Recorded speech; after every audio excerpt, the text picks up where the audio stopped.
Assalamualaikum warahmatullahi wabarakatuh. Kamusta mga amiga? Morning grind po tayo. Health is wealth. Kailangan po natin alagaan ang ating mga kalusugan at ang ating katawan dahil ito ay amana sa atin ni Allah. Kapag tayo ay fit at healthy, mas magagampanan po natin ang ating obligasyon sa ating mga mahal sa buhay.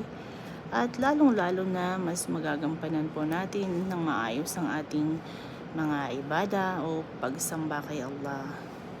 Kaya, stay strong and healthy po. Maraming salamat po sa panonood.